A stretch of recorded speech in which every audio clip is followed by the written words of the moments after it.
Hello everybody, welcome back to my channel and welcome back to another disturbing movie breakdown. Today is the start of the 31 days of horror where I will be doing an upload every day of October with disturbing movie breakdown. So you're going to be getting one every single day and kicking it off. It is one that has been on my list to watch for a while, and that is 2003's French extreme horror, High Tension. That is right, this movie has been on my list to watch way before I even decided I was going to do this channel, but just as a fan of extreme horror, I've wanted to see it and it just got away from me. I've never had time, never made myself sit down to watch it, but I did for you guys, and oh boy is it a good one. So, you know the rules around here. I know it's been a while since we've done one, but you know the rules. Kicking things off with the non-spoiler synopsis, and let's see if I've gotten any better over the months that I have been doing this. I suspect not. So, the synopsis for High Tension is as follows. Two young girls go to their family home to enjoy a nice relaxing time away, when that time away gets cut short by a manic killer on the loose. So, yes, there you go. I told you it gets worse and worse and worse each time, it don't get better. I enjoy this movie, I do. I think it's very good. I can see why it's problematic, but we'll get into that later. But let's dive into the deep dive of this movie. Let's do the breakdown of this disturbing movie. So, as I mentioned earlier, it follows two best friends. You have Alex, who is the girl, the family that we're going to, and we have Marie, who is our centre character. She's our protagonist, she's our main person that we follow through this movie. And you get a setup where they're in a car, and you know they're messing around, they're singing, you can tell they're very friendly with each other, so you know it's not going to go well in this movie. And there's no real back and forth between those two. They have a few bits of dialogue here or there, but it's more just like letting you absorb the body language and the tone of the way they're talking and the way they're singing, and you can kind of put together that these two people are very, very close. They're very, very close friends, so you know, okay, this is going to be the dynamic that we're going to be looking at mainly today. And that's something I really enjoy with this movie, is the fact that it doesn't waste time. It doesn't waste your time, it gets straight into it. There's no half-hour setup of this is who these people are, this is why they're here, this is what's going on. It just goes, here you go, here's two people, you're gonna, these are the people that you're gonna bond with, and then bang, there you go, it takes you straight in. Because then it cuts to the family, that we don't really know it's the family yet. We just see that it's a little boy that's kind of annoying the mother as the mother's putting out washing, and there's this rusty old mail van. I don't know what it is. It's like it's a van, maybe it's like a pickup truck, I don't know. And there's a man in there, and he's getting off. He's having someone get him off in there, and you think, okay, he's getting head by someone. But then it cuts to actually him throwing the head out the window. So he was fellacioing himself with this decapitated head, and that's it. He drives away, and then we kind of continue on with our story. So again, very quick. We know, okay, this is the man that's going to be the killer. Let's go. We don't have any build up of them, stalking the place out. Nothing like that. It's just here. This is the person. This is who you got to look out for.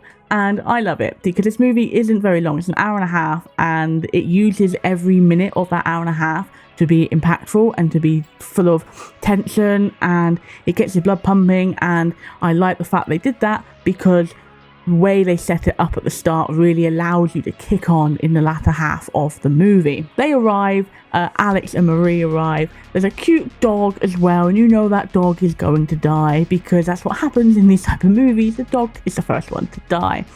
So, Marie and Alex are there. Marie's kind of like taking in the family. The family are very nice, very forthcoming to Marie, giving her a big hug, saying they're so happy to finally meet her. all of that stuff. So you know, okay, there's no bad blood, there's no tension, everyone's just happy to be there, which makes obviously what's going to happen going forward that much more heartbreaking, because you know that you see that all these people are very good people and they actually care about each other. So yeah, hold on, because these people are going to get absolutely annihilated very soon. It kind of cuts to like the evening time. And Marie and Alex are kind of just like talking, they're having like a drink, a cup of tea, and Alex brings up the fact that there's a man that's kind of she likes, but she's worried that he doesn't like her, kind of like what you would normally get, like girl talk, especially because they're like college students, I believe. And you know, Marie's just sat there listening to it all, and then they kind of go up to their separate ways, and Marie is everyone's kind of gone to bed and asleep except for Marie, who puts her headphones on and she diddles herself, she masturbates. And rule number 1, okay, never put your headphones on when you're going to do that, especially in someone else's house, because you need to be aware of all your surroundings. You don't know who's going to come, you know, crawling in your room. But you had a little kid could come in.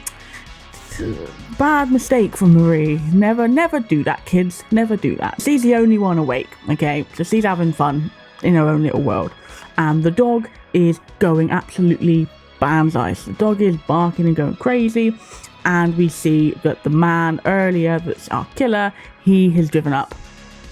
And yeah, he is there. He's got his lights flashing, staring in to the house. And that's what's woken the dog up. So that wakes, obviously, the dad and Marie. Marie can kind of, she finishes, she has her time, and she undoes the headphones and she hears that. So she gets out of bed as well, and she's kind of like watching as the dad goes down the stairs. Firstly, he can't see anything, and then eventually a loud knock at the door, so he opens it and he comes face to face with the guy. And the guy has this, it's like a Sweeney Todd type razor, it's like a razor blade that slashes him in the face. So he goes down, the guy breaks into the house, murders the dog, which I will say, very tastefully done. For this movie, that was the most tastefully done death in this whole movie. It's very quick, you don't hear a whimper, it doesn't linger on the dog, it cuts to the dog, sounds of the dog like attacking, and then the dog doesn't make a noise anymore, and then you see the body of the dog kind of fall on the floor and it's got blood on it. Very tasteful for this type of movie, I must say. I was very surprised. The dog's dead. The dad's been slit open with the face, and he's kind of like trying to crawl away, and he kind of gets his head into the banisters, and there the guy just runs at him with like a dressing table, like a normal table. I don't really know what it is, but it's heavy, and just absolutely decapitates him. He mushes that head goes flying, and there's blood everywhere, squirting everywhere. There's so much blood in this movie. And yeah, that is like our first big what the fuck moment. Okay, this is the moment we know, okay, this guy's not he's not flinching, he's not giving up. So Marie is just can't believe it. She's terrorized in fear. The mother wakes up realizing that there's something, you know, that the husband's not in bed with her. She's concerned. She goes downstairs to see. Marie's kind of like hiding herself away, kind of thing. She's not making it known that she's going down the stairs. She's kind of like hovering, because she has this witness, just the dad get absolutely murked. And so the mum comes down the stairs, sees the body of the husband, sees the guy, and the guy runs at her, and it cuts. So you hear the noise, you hear the screaming and the pain, but you don't see it yet, because that's going to come into play later on. But that triggers Marie. Marie's like, okay, I need to figure out what the hell to do. So she goes back into her room, and she's very smart, is Marie. So she knows that this person is going to come upstairs, is going to be looking in every room. And in doing so, she needs to make it like no one was in this room. So she makes the bed so it looks like no one's touched it. She goes into the bathroom, she cleans everything off, makes sure there's no water anywhere, makes sure it looks like everything's bone dry, and then she kind of hides herself away, because she realizes, okay, she's got a telephone in that room, but no telephone port to put it in. Because it's 2003, there was no mobile phones, guys. That was like the norm, especially not in this like country place. So yeah, so she kind of hides herself away. The guy comes in, the killer comes in, and he's looking, okay? He's looking around for this person. He's, you know, he sees that everything's there. He goes in the bathroom. He's very clever as well. He kind of like touches the faucet to see if it's been used, and he gets some water. So all of this stuff, he's looking around and he's been taking his time, and he's not, you know, he's not leaving anything to chance. So eventually he deems it okay, no one's in this room. So then he goes into Alex's room, and there is again, you don't see it, but there's a lot of noise and a lot of screaming, and you think he's being murdered, but she hasn't. She's being assaulted. She's being raped, essentially. That's what I believe anyway, because nothing's shown on screen, but just the way that the man is towards her. The man sees her as well, I believe, have a shower before all this happens. That's kind of like what triggers him to go into this house.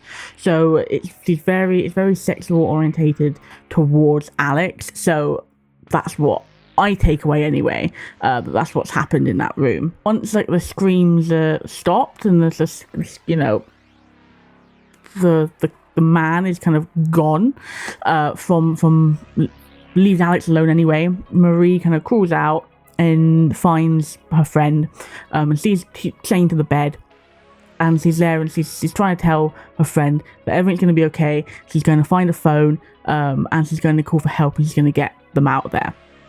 So she goes into the parents' bedroom. She sees like the hold-all for the phone, but no phone. So she's kind of looking around, panicked, trying to find that, and she hears noise. So she jumps into the closet to hide, and the mum, as I said earlier, you don't see her get murdered because she's been attacked, and she kind of stumbles and crawls into the bedroom, and she kind of goes up, she grabs the phone, but behind her is the killer, is the man, and staring down Marie in the closet, she gets her throat slit, and there's just blood everywhere, and it's just so much blood.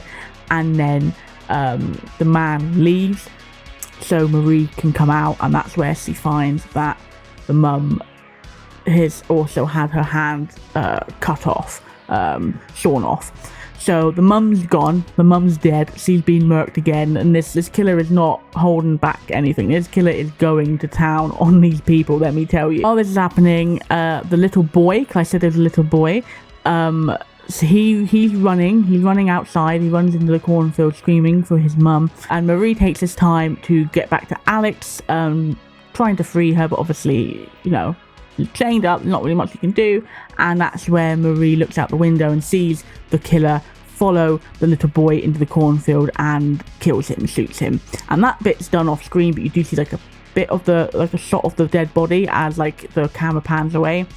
So it's all that's left now are Marie and Alex. So Alex is just beside herself, and Marie promises and vows to get her out of there. She just needs to find a way to. So she gets down, Marie then runs and gets down into the kitchen and takes like a knife. But before she can go back to use it to try and undo her friend, the killer has come back in, got Alex, and has dragged her into his truck thing. So Marie is ride or die for her friend. So she sneaks in and hides out with Alex in the back of the truck whilst the killer, you know, drives on.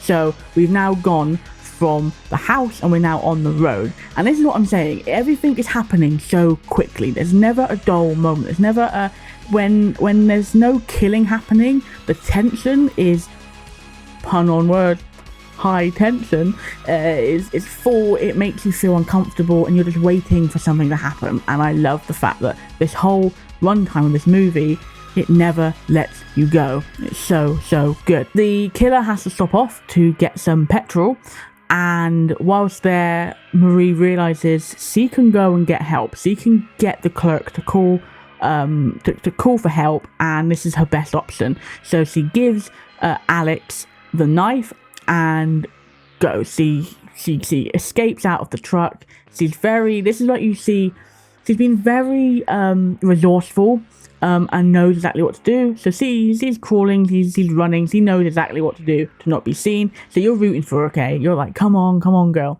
So she finally gets in there, shouts at the cashier to call the police, but before anything else can be said, the man walks in. So she is hiding away, and the man comes in and comes up to the cashier. The cashier is visibly, nervous and worried, and is talking to the guy, answering the guy's questions, and the guy is getting more, that he knows that something is going on. So asks the cashier to get him some alcohol, and then when he turns around, just batters him with an axe to the chest. And it's gross in the noise, and then he throws him on the floor with the axe and then presses him down on it with his boot. So the noise is horrible. It's just, again, blood everywhere, and the cashier's gone. Okay, the cashier's dead. So Marie now is left again on her own. The killer goes and gets back in the truck, whilst Marie calls the police, can't tell them exactly where they are because she has no idea where they are, but she says, this man is in this truck. There cannot be that many trucks that look like this at this time of night. Just hurry up and help.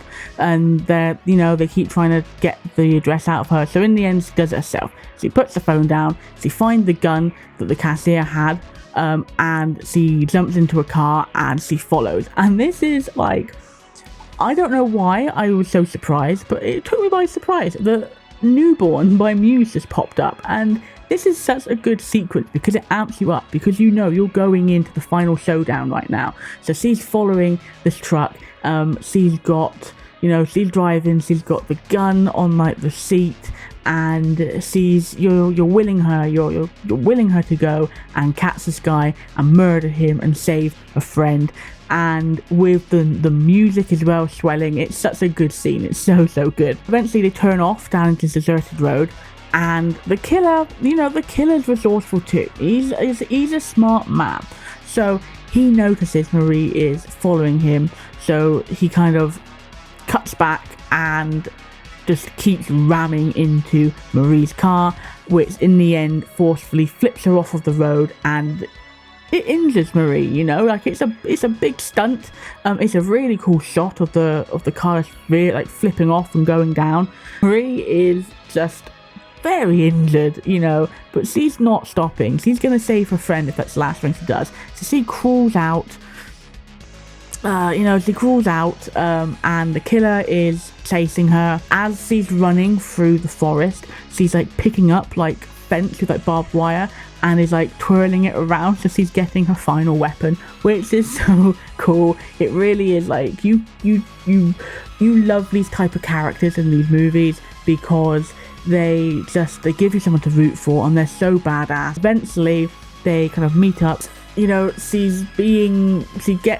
a scuffle with a bag over her head. She's getting suffocated, and the guy stops before she dies, and talks to her, and he ridicules her almost, and is the reason why you're adamant to save Alex because she turns you on, because she turns him on. And it's kind of okay, this is again very sexually motivated towards Alex from this man, but that triggers something in her, and she kind of pushes back, gets out, and just absolutely annihilates the killer, bludgeons him with the post with the nails in, the barbed wire, and just absolutely fucking banging the face, just repeatedly attacking, puts the bag over his head, and you think, okay, he's gone, he's dead. They scuffle a bit more, but eventually she subdues him, she gets him down. So you're thinking, yes, we've done it, we've gotten the killer's no more. Season 1, well done, Alex. And then it kind of goes back to the petrol station, and the police are turned up, and they see the body, and they look on the camera, and the twist is there was no killer. It was Marie all along. Marie is seen killing the cashier, and yeah, it's Marie. It wasn't the guy. There was no killer. It was just Marie. So instantly, gut punch. You're like, oh dear, I've been rooting for this person all along, and she's the one that's done it. And she runs to rescue Alex, and Alex is obviously petrified because it was her that's murdered and attacked her all along. And it's kind of like showing all of the actual deaths in the movie, and it's showing actually from the real time it was Marie all along. And that's why now it pinged, like things twig into your memory, because she was at the top of the stairs and the mum would have walked past her to get down the stairs, but they never shown each other acknowledging anyone. Again, knowing, like, being under the bed and being hidden for so long, the killer, you just think that she was really resourceful in tricking the killer, but obviously there was no one searching for her. That's why she got away for it for so long. And yeah, it's just seeing that, and it like hits you. It's like, okay, okay, things start to make sense. So Alex is petrified. They manage, obviously she lets her go, and she's saying, everything's gonna be okay, you're safe. And Alex is screaming and shouting at her, saying she murdered her, all this stuff.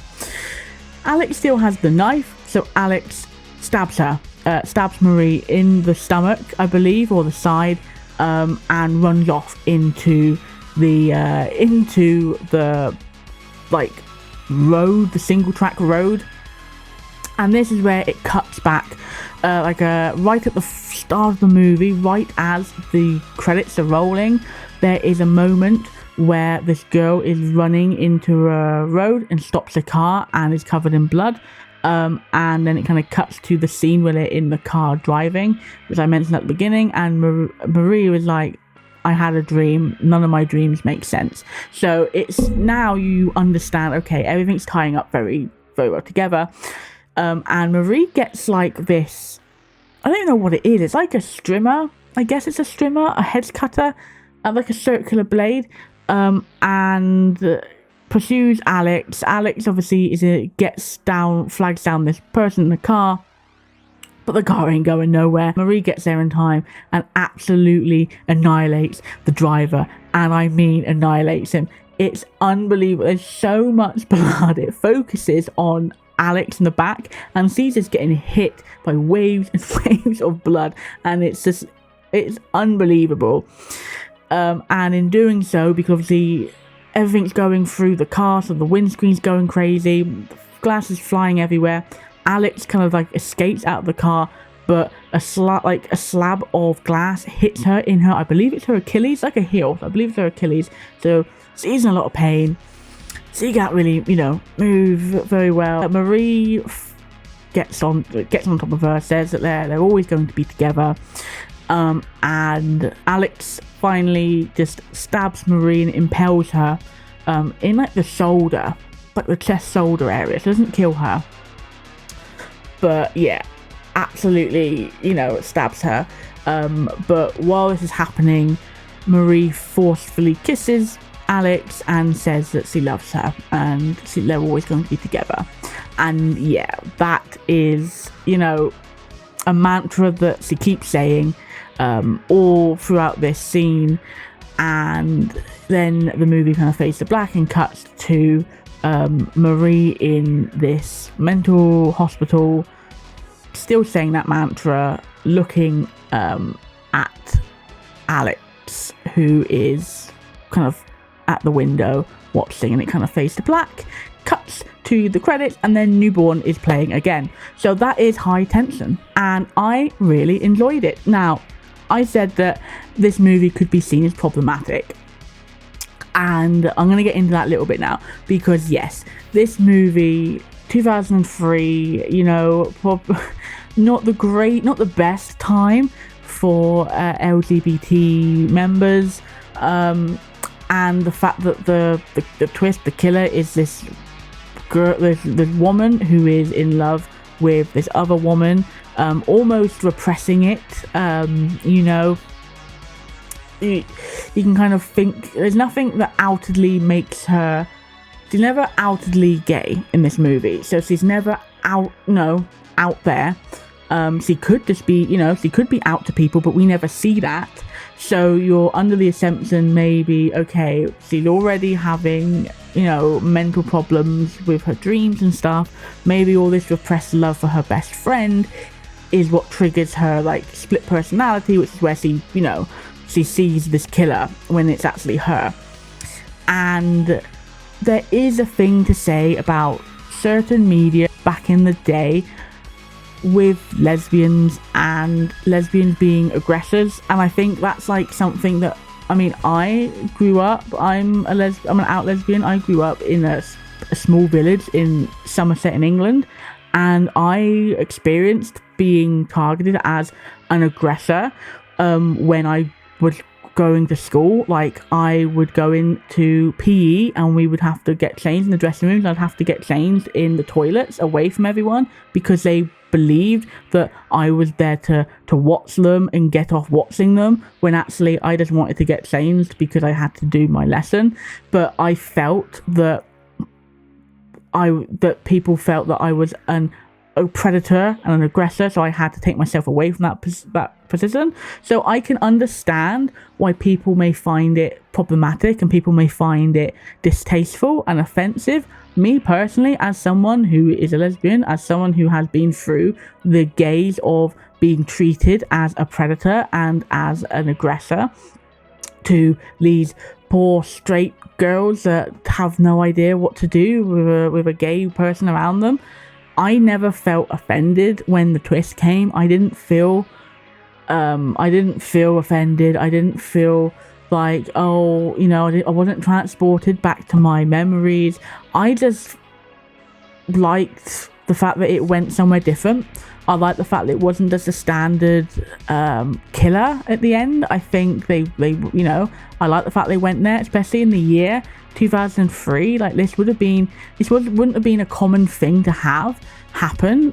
So I can appreciate that everyone's different, and I can appreciate that people will have their own opinions on it. Me personally, as someone in the community that has been, you know, tagged as being, you know, being horribly treated because of who I am, I've never felt offended by this movie. I have no problems with it. I think that it's a movie. I think that this is something different. But I really enjoyed it. I think it was really good fun. It kept me entertained. It kept me on board. Like I said, the way that it's so fast paced is fantastic, and they make use of every minute of that hour and a half. Nothing was wasted. And yeah, I'm really glad I finally watched it. On the disturbing meter scale, I am going to give this a 5 out of 10. So I'm not going to give it a massive high score, because I feel like whilst there's a lot of blood in it and the killings are quite gruesome, nowadays you can kind of probably see worse gore in like a normal horror movie. I think like the disturbing aspect of this is the mental side of it. So yeah, I'm going to give it a 5 out of 10. But comment down below what you thought of High Tension, if you enjoyed it, what do you think about people calling it problematic, all that stuff, comment down below. Thank you so much for watching. Make sure you follow me on the socials to keep up to date with my movie side outside of this channel. Make sure as well you give this video a thumbs up and subscribe for more content. Again, we are doing 31 days of horror, so you will be getting a disturbing movie breakdown every single day in October. So I will see you tomorrow. Ciao ciao, goodbye for now.